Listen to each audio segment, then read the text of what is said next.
하나님 말씀 열왕기하 11장 13절에서 12절 3절까지 말씀입니다. 열왕기하 11장 13절에서 12장 3절까지 말씀 교독해서 봉독하도록 하겠습니다. 하나님 말씀입니다.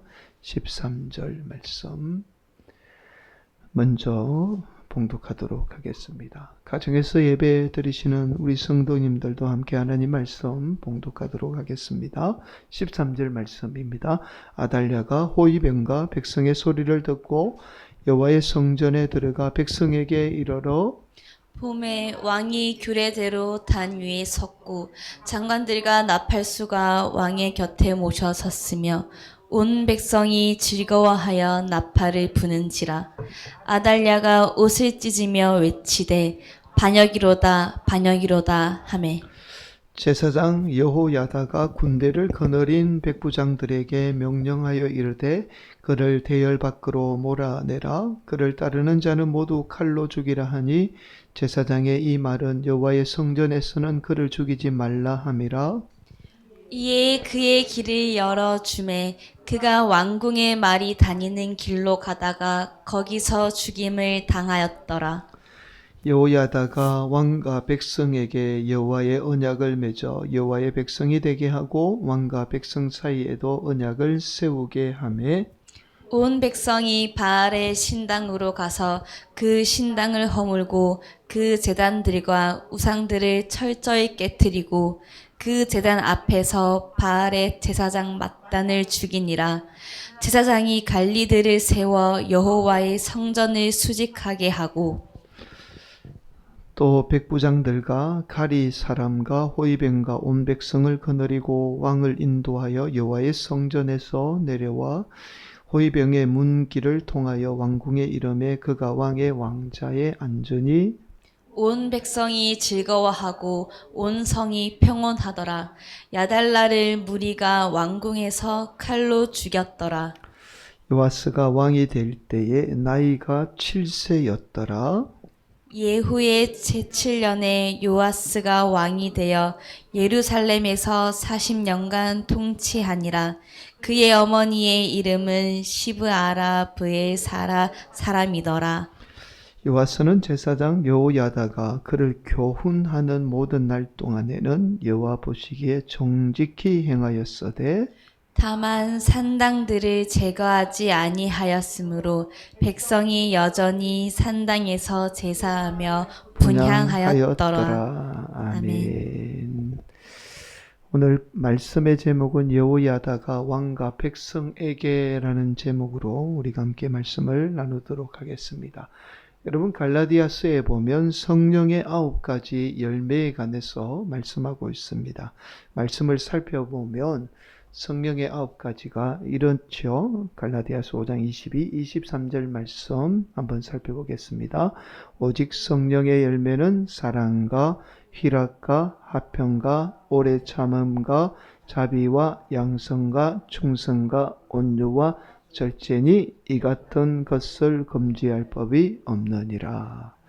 성령의 9가지 열매 가운데 마지막을 절제라고 말씀합니다. 여러분 이제 갈라디아서에서 말하는 이 성령의 9가지 열매 가운데 마지막인 절제는 우리가 알고 있는 절제와는 다른 의미입니다. 여러분 우리가 알고 있는 절제는 정도를 넘지 않도록 조절하는 것, 이것을 이제 절제라고 말하죠. 그러나 갈라디아서 말하는 이 절제는 우리가 알고 있는 절제와는 좀 다른 의미입니다.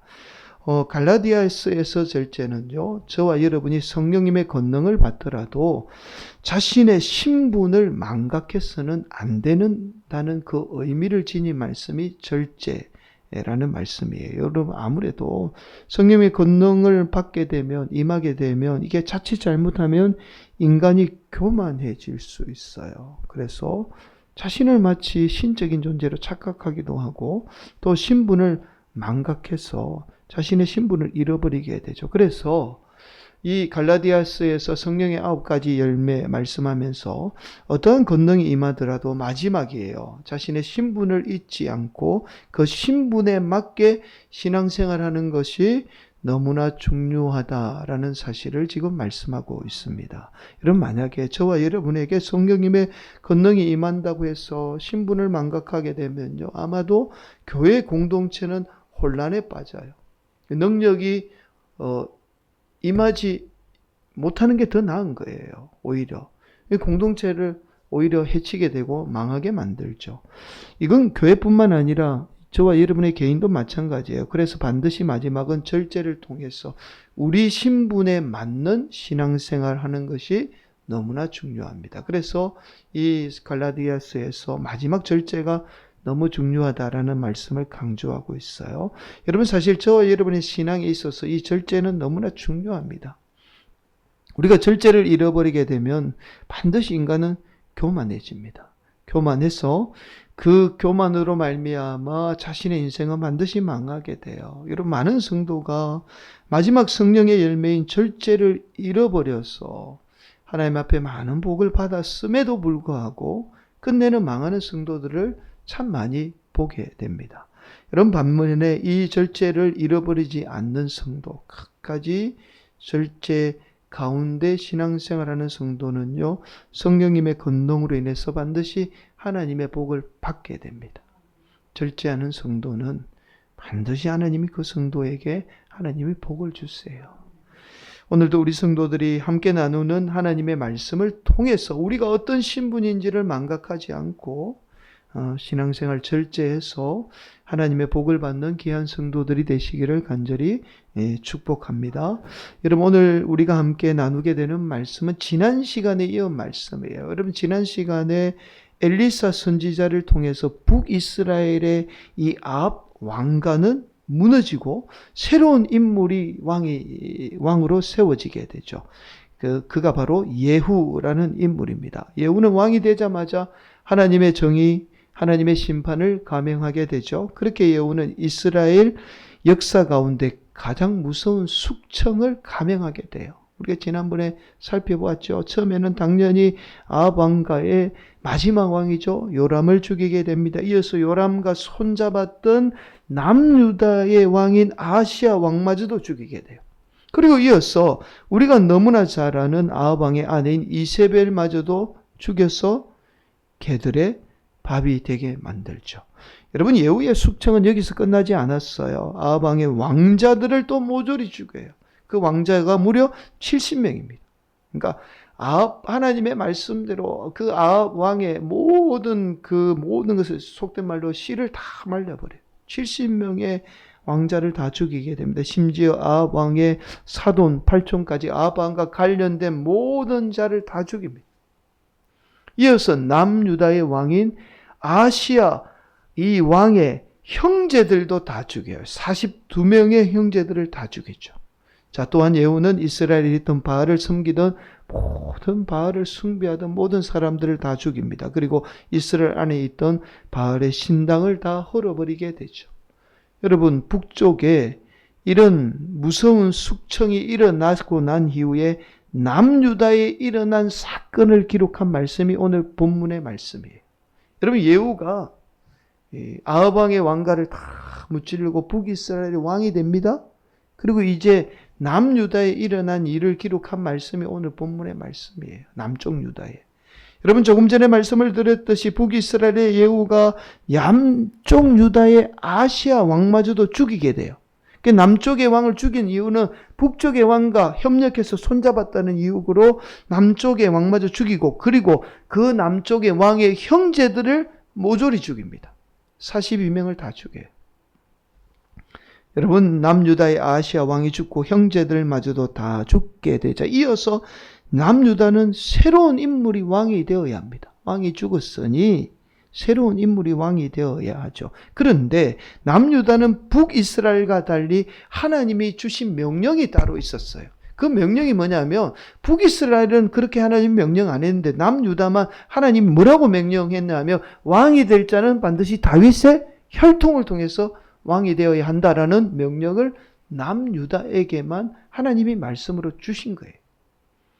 여러분, 그렇다면 이게 보면 좁은 의미에서 보면 다윗의 혈통을 잇는 일이지만 사실은 넓은 의미에서 보면 이 다윗의 혈통을 통해서 예언의 성취죠. 예수님을 이 땅에 보내시기 위해서, 예수님을 통해서 인류를 구원하기 위한 하나님의 섭리였던 거예요. 그래서 남유다만은 다윗의 혈통을 통해서 반드시 왕이 되어야 한다라는 하나님의 말씀이 주어지게 되었던 겁니다. 여러분, 그렇다면 아하시아 왕이 죽고 나면 아하시아 왕도 죽었고 아하시아의 형제들이 다 죽었으니 아하시아의 아들이나 아니면 그 형제의 아들들이 왕이 되어야만 어떻게 하나님의 말씀대로 다윗의 혈통을 이을 수 있습니다. 여러분, 그런데 오늘 본문에 의하면 한 여성이 등장해요. 여러분, 이 여성이 이스라엘 역사 가운데 이세벨 이후로 가장 악한 여성으로 그렇게 손꼽히는 여성이에요. 그의 이름이 아달랴라는 여성입니다. 여러분, 이 여성이 왜 가장 악한 여성으로 평가를 받고 있는지 그 이유가 있어요. 여러분, 이 아달랴가 여성이면서 왕이 되고자 하는 욕망에 아시아 자녀들을 모조리 죽이게 돼요. 그것도 모자라서 아시아의 형제들이 죽었잖아요. 42명 형제들의 자녀들까지 모조리 죽입니다. 형제들의 자녀들까지 모조리 죽이게 돼요. 그래서 오늘 우리가 봉독한 본문 2절 열왕기하 11장 1절의 말씀해 보니까 이렇게 말씀합니다. 앞에 한번 보실까요? 아시아의 어머니 아달랴가 그의 아들이 죽은 것을 보고 일어나 왕의 자손을 모두 멸절하였으니. 여러분들, 근데 이 여성이 누구냐 하면 아시아의 어머니라고 그래요. 그러니까 이 아달랴가 자신이 왕이 되고 싶어서 지금 누굴 죽인 거예요? 손주들을 다 죽인 거예요.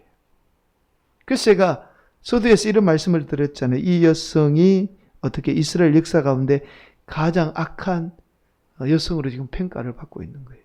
여러분, 아들이 죽었으면 얼마나 슬프겠어요.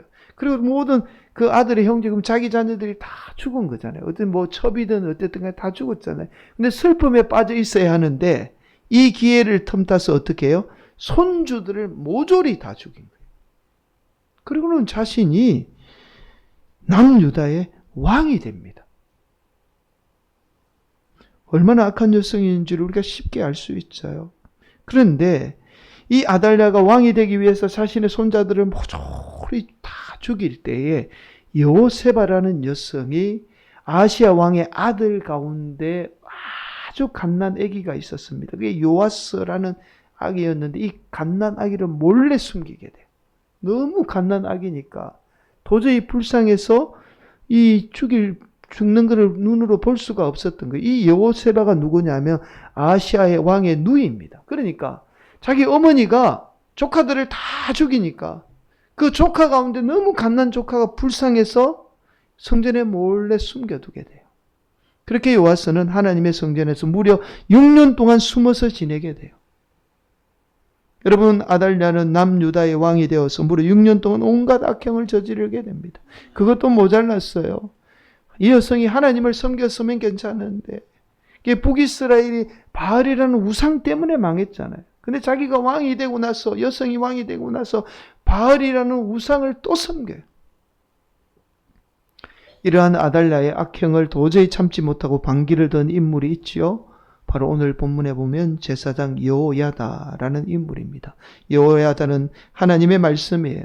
다윗의 왕가에서 반드시 왕이 나와야 한다라는 이 말씀을 붙들고 먼저 이스라엘의 백부장과 호위병을 불러서 이 다윗의 왕가 중에 어린 요아스가 아직 살아있음을 보이게 됩니다. 그리고 하나님의 말씀을 낭독해요. 반드시 다윗의 혈통을 통해서 우리의 왕이 되어야 합니다. 그렇게 이들에게 하나님의 말씀인 다윗의 혈통에서 왕이 되어야 한다는 사실, 하나님의 말씀을 선포하게 되죠. 하나님의 명령인 말씀을 들은 백부장과 호위병은 여호야다의 말을 따르지 않을 수 없었던 거예요. 왜냐하면 명분이 분명하잖아요. 하나님의 말씀에 이렇게 명시되어 있기 때문에 하나님의 말씀을 따르는 건 이스라엘 백성들의 의무였던 거죠. 그렇게 백부장과 호위병은 여호야다의 말에 따라서 각각 3분의 1씩 왕궁과 왕궁의 입구인 수르문과 그리고 마지막 하나님의 성전을 지키게 됩니다. 그렇게 여호야다는 성전에 있던 다윗 왕의 창과 방패를 어떻게 해요? 군인들에게 주고 어린 요아스를 왕으로 추대하게 됩니다. 그러자 그곳에 있던 수많은 고통당하는 백성들이, 억눌렸던 백성들이 요아스의 이름을 외치며 만세를 부르게 됩니다. 여러분, 이때 이 소리를 들은 아달라는요, 황급히 성전에 들어와서 자신의 옷을 찢으며 반역이다라고 외쳐요.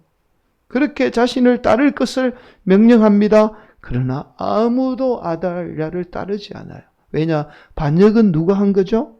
이 여성이 한 거죠. 그래서 아무도 아달랴의 말을 따르지 않았던 거예요. 그렇게 결국 아달랴는 백성들에 의해서 죽임을 당하게 됩니다. 이후에 여호야다는 제사장으로서 하나님의 말씀대로 행합니다. 바로 오늘 본문 말씀에 의하면 아달랴가 섬겼던 바알의 신당과 우상을 파괴합니다. 여러분 18절, 온 백성이 바알의 신당으로 가서 그 신당을 허물고 그 제단들과 우상들을 철저히 깨뜨리고 그 제단 앞에서 바알의 제사장 맏단을 죽이니라. 제사장이 관리들을 세워 여호와의 성전을 수직하게 하고 허물었던 여호와의 성전을 다시 세웠던 거예요. 바알을 섬겼던 우상들, 제사장들 다 몰아내고 하나님의 성전을 다시 세우게 되었던 겁니다. 여호야다가 하나님의 말씀대로 이스라엘 백성들 가운데 우상을 몰아내게 되자 그제야 남유다에 평온이 임하게 돼요. 평안이 임했다라고 그렇게 말씀합니다. 20절 말씀, 온 백성이 즐거워하고 온 성이 평온하더라. 아달랴를 무리가 왕궁에서 칼로 죽였더라.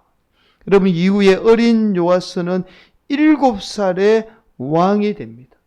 7살, 아주 어린 나이에 왕이 돼요. 그리고 무려 40년간 남유다를 다스리게 되죠.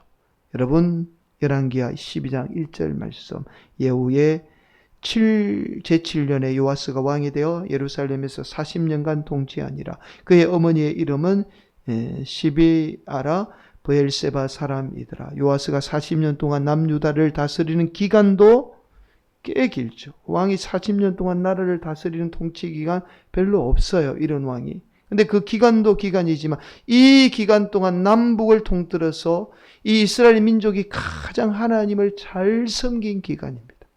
하나님을 잘 섬겼더니 이 요아스로 인해서 남유다가 다스리는 동안 남유다에 하나님의 평안이 임하게 돼요. 여러분, 놀라운 사실은 이처럼 요아스가 남유다를 잘 다스릴 수 있도록 역할을 한 인물이 있어요. 그 인물이 누구냐면 제사장 여호야다입니다. 여호야다가 있었기에 이 요아스가 40년 동안 남유다를 잘 다스릴 수 있었던 거예요. 여러분, 그렇잖아요. 우리가 보통 평범한 역사에 의하면 7살 먹는 어린 왕을 세웠으면 대부분 어떻게 해요? 섭정을 통해서 엄청난 권력을 휘둘리잖아요. 그렇게 하죠. 보통은 다. 자기가 어린 7살 먹는 왕 세워놓고 자기가 이제 구테타로 왕을 세웠으니까 자기가 곧 왕이잖아요. 얼마든지 힘을 휘두르고 권력을 휘두르만 하잖아요. 그런데 이 여호야다는 그렇게 하지 않았다는 겁니다. 여러분, 오늘 본문 12장 2절은 이렇게 말씀합니다. 요아스는 제사장 여호야다가 그를 교훈하는 모든 날 동안에는, 그러니까 여호야다가 요아스를 가르친 거예요. 하나님의 말씀을 가르친 겁니다. 그날 동안에는 여호와 보시기에 정직히 행하였으되, 여호야다는 자신의 힘으로 왕을 세웠기에 충분히 힘과 권력을 휘두를 수 있어요. 그런데도 그렇게 하지 않았어요. 어린 요아스가 정직하게 행할 수 있도록 자신의 신분인 제사장의 신분을 망각하지 않고 하나님의 말씀을 정직하게 가르치게 되었던 겁니다. 그렇게 여호야다가 하나님의 말씀대로 요아스를 가르치는 동안 요아스는 40년 동안 이스라엘을 잘 다스릴 뿐만 아니라 그 땅에 하나님의 평안이 임하게 되었던 거예요. 여러분, 제사장 여호야다와 대조를 이룬 인물이 바로 앞선 아달랴라는 여성입니다. 여러분, 아달랴는 자신의 아들이 죽는 상황에서 이 상황을 이용해서 자신의 손자까지 죽여가며 권력을 잡게 돼요. 그렇게 하나님의 말씀을 거역하며 천륜까지도 저버린 여성이죠. 왕이 되고자 하는 욕망에 자신의 신분마저도 다 망각한 여성이에요.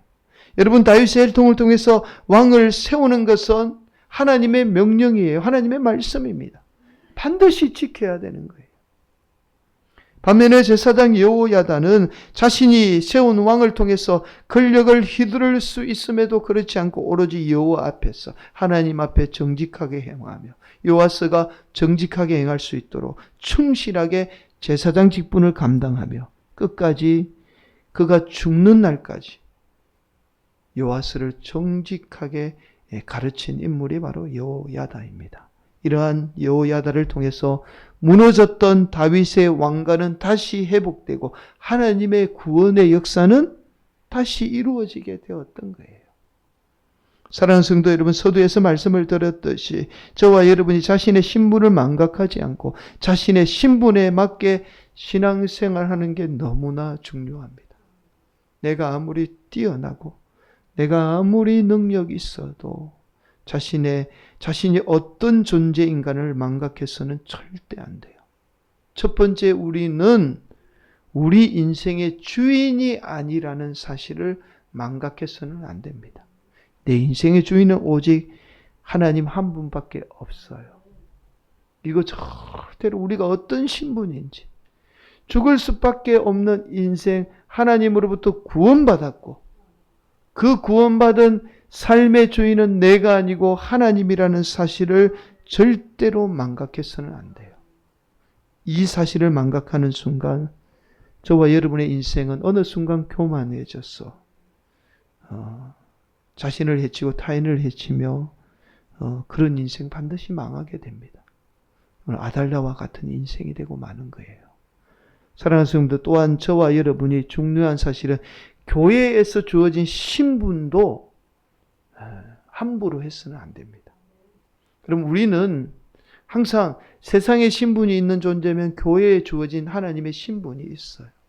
이건 사실은 사람으로부터 주어진 게 아니라 하나님이 주신 신분입니다. 그래서 그 신분에 맞게 우리가 충성하며 순종하는 게 너무나 중요해요. 근데 오늘날 많은 성도들이 교회에 주어진 이 하나님이 주신 신분을 가볍게 여겨요. 직분을 가볍게 여깁니다. 또한 다른 직분자에 대한 존경이 다 사라져 버렸어요. 여러분, 교회의 직분은 제가 이번 그 장로고시를 보면서 제가 그 면접에 같이 가서 같이 목사님들하고 대화를 나누는데 제가 좀 깜짝 놀랐어요. 다른 목사님들이 피택된 장로님들을 막 이렇게 소개를 하시더라고요. 근데 이렇게 소개하시는 게 보니까 다들 학교를 어디 나왔고 어디 나왔고 이렇게 막 소개를 하시더라고요. 그래서 제가 교회의 직분이 그 어떤 세상의 조건에 의해서 주어지는 게 아닌데 이게 너무 세속화되어 있다라는 생각이 참 많이 들었습니다. 어쨌든 우리 피택 대신 조장로님도 학벌이 좋아요. 본인이 안 내세우지만 중요한 거는 저는 그렇게 생각합니다. 그게 어떻든지 간에 그분이 훌륭하든 훌륭하지 못하든 간에 이건 하나님이 주신 직분이죠. 그래서 여러분, 이 직분을 망각해서는 안 되고요. 우리 성도들도 마찬가지입니다. 이 직분자들에 대해서 절대로 가볍게 여겨서는 안 됩니다. 이건요, 여러분이 쉽게 생각할 문제가 아니라 결국 하나님이 세운 자들에게 우리가 함부로 대하는 것은 하나님한테 불순종하는 거고 하나님 앞에 함부로 대하는 것과 똑같아요. 그래서 절대로 우리가 교회 안에 주어진 신분을 절대로 함부로 가볍게 여기지 말고 철저하게 순종하며 그 직분에 맞게 행하는 성도들이 되어야 합니다. 오늘 한번 보세요. 하나님은 그런 자들을 통해서 하나님의 역사를 이루어 갑니다. 개인적으로 아무리 똑똑하고 능력 있는 자들을 통해서 하나님의 역사를 이루어 가지 않아요. 자기가 어떤 존재이며 내 삶의 주인이 하나님이고 내가 어떤 존재인지를 알며 그 자리에서 충성을 다하는 자들을 통해서 하나님의 역사는 반드시 이루어져 가게 되어 있어요. 오늘도 사랑하는 성도 여러분, 여호야다가 하나님 말씀에 순종해서 그 제사장이라는 직분을 망각하지 않고 그 자리에서 충성을 다했기 때문에 다윗의 왕가를 통한 하나님의 역사는 이어졌고 예수 그리스도는 이 땅에 오셨고 예수 그리스도를 통해서 수많은 영혼이 구원받을 수 있었던 거예요. 오늘도 우리 성도들에게 직분을 주신 것은 하나님의 그 역사를 이루어가기 위해서 직분을 주신 거고 내가 부족해도 타인이 부족해도 그 직분을 통해 순종하는 자에게 하나님은 놀라운 역사를 반드시 이루어가게 됩니다. 오늘도 우리의 신분, 우리의 처지, 우리의 직분을 망각하지 않고 자신이 처한 자리에서 충성을 다하는 복된 성도들, 그래서 하나님의 놀라운 역사를 이루어가는 귀한 성도들이 되시기를 예수님의 이름으로 간절히 축원을 드리겠습니다.